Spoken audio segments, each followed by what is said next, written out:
السلام علیکم ورحمت الله وبرکاتو. ګرانو ملګرو، هیله لرم تاسو به روغ او جوړ وئ. نن ورځ په دې ویډیو کې تاسو ته د ډایټ برنامې سیټینګ طریقه ښیم څنګه کولی شو په ډایټ برنامه کې سیټینګ وکړو. نو په دا برنامه باندې به کلیک وکړئ. چې کله مو په دا برنامه باندې کلیک وکړو دا ما سره وصل شوې ده، زه به یې بند کړم. نو تاسو په دې درې ټکو باندې کلیک کړئ. د درې ټکي تاسو ګورئ. دې نه مو چې کله کلیک وکړو تاسو به په سیټینګ باندې کلیک کړئ. چې کله په سیټینګ باندې کلیک وکړو نو په دا لومړۍ خانه کې دغه کې دلته دریمه خانه ده چې یو ډي پي سیټینګ دا نه به کلیک کړئ. په دا لومړۍ خانه کې به تاسو ورته صفر انتخاب کړئ. تاسو ګورئ په دا دویمه خانه کې به تاسو صفر هم ورته انتخاب کړئ. دا دواړه خانې به ټیک کړئ.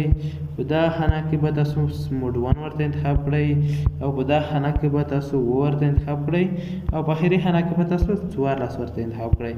د نه به وځئ، د نه چې کله ووځئ نو په دغه سرور کې به تاسو 21 سرور ورته انتخاب کړئ.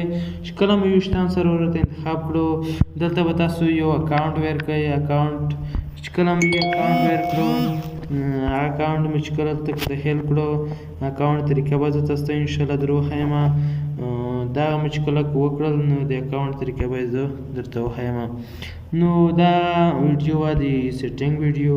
تر بله ویډیو پورې موږ ته اجازه راکړئ. بله ویډیو کې به زه تاسو ته د اکاونټ جوړولو طریقه هم در وښیم. نو زموږ چینل درته سبسکرایب کړئ. هیله لرم چې تاسو به زموږ ویډیو لایک ورکړئ او شیر یې هم کړئ د ملګرو سره.